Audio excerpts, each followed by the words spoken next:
Okay, so welcome to section 6.5, solving proportions. Um, Technically this should be a review section that you've seen before, but I'm going to treat some of it like you never have. And then, hopefully we go through it, it'll be quick and easy. So, whoops, let me center this a bit. You've already used dimensional analysis to convert measurements. We talked about proportional reasoning also in section 6.4. Today we're actually going to talk about solving proportions and using proportions to solve real-world problems. So first, remember, a proportion is two equal ratios or two equal rates, depending upon the context. But a lot of times we think of it too as also, in a generic sense, two equal fractions. So that's what we're working with here. So to solve these now. Now the classic kind of setup for proportion is to think of two fractions equal to each other. So that A over B equals C over D. That's the basic generic kind of classic setup. And the idea is, what makes this difficult to solve is there are fractions on each side. So the idea is, well, what in the heck could I multiply by to get rid of, to get rid of those fractions? Well, the first thing I could do is I can multiply both sides by the denominator b. Because if I multiply the left side by b, that cancels off the b here. So I got to multiply by b on the right. So I did that. The next side is, well, if that canceled off the b on the left, why don't I just multiply the right side and left side also by d? Okay, because if I do that, it'll cancel off that d. And what somebody who was much, much smarter than any of us thought about a long time ago is, hey, wait a second. All I really did there, I got a times d equals b times c, or c times b, however you want to think of it. Hey, if I go back to that original fraction, a over b equals c over d, I really just did a times d and c times b, and we call that process cross multiplying or cross multiplication. Okay, and that's how we solve proportions, is we use the process of cross multiplication. So properties of proportions, the cross products, so we call it cross multiplication or cross product of a proportion are equal. And the reason why we say cross products instead of is that product is the same operation as multiplication. So if a over b equals c over d, then a times d equals c times b, and if those guys are equal, then we could say the proportions are equal. Well, I cut this out because it's just saying the same thing backwards.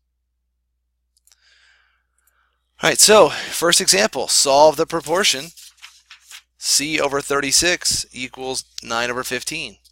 And this is maybe where I might be kind of sprinting through a little bit, but again, like I said, I'm sure you've seen a lot of this before. It's just a matter of kind of bringing it back out of your brains. So c over 16 equals 9 over 15.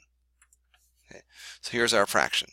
Now what a lot of you like to do, and it's fine with me, is I just like to see this, say cross multiplying, where you cross, diagonally, show that.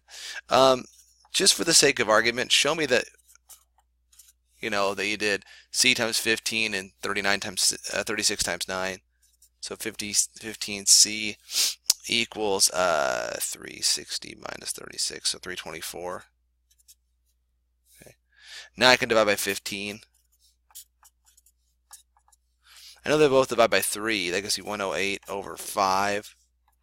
If I divide that, it's 21 and 3/5, or 21.6. So there's our first cross multiplication solving. Okay. Right. Next one, maybe a little more complicated because you got a decimal involved in there, but not something you can't handle. 5 over m equals 3 over 4.2.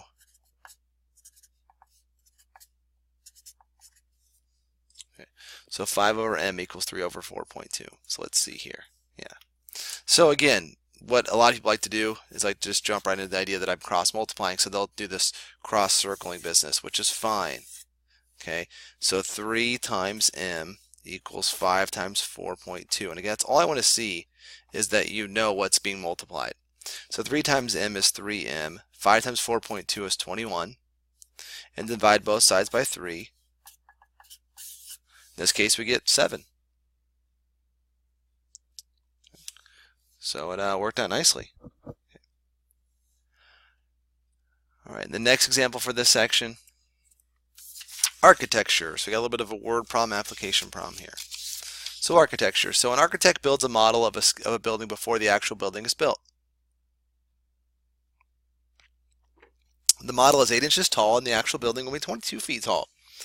If the model is 20 inches wide, find the width of the actual building. So here's the deal.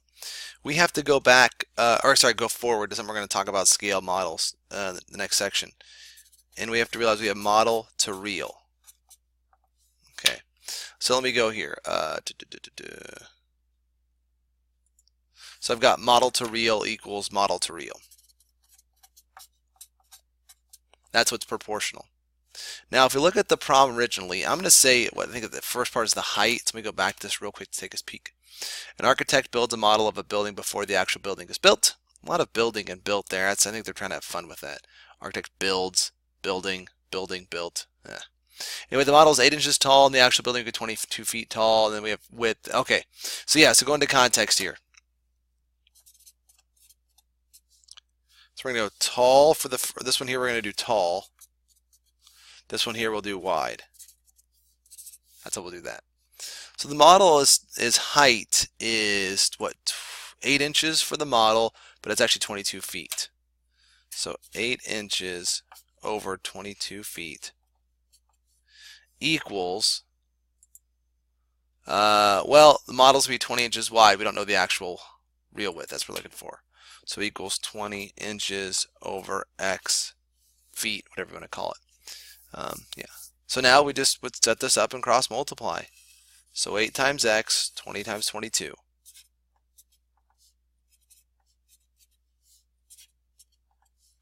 That's going to end up being 440. Divide by 8. 50. Whoops, I fell off the screen there. 55 feet. Okay. Yeah. So we'll talk a bit more, but we'd have to know beginning with that this is proportional. That's kind of what section 6.4 is about. Hopefully remember that. If not, we'll speak more in class because this is what section 6.7 is all about in 6.6 with this proportional reasoning for figures. So you got a couple homework problems to work out, and then we'll talk in class tomorrow. So great, thanks.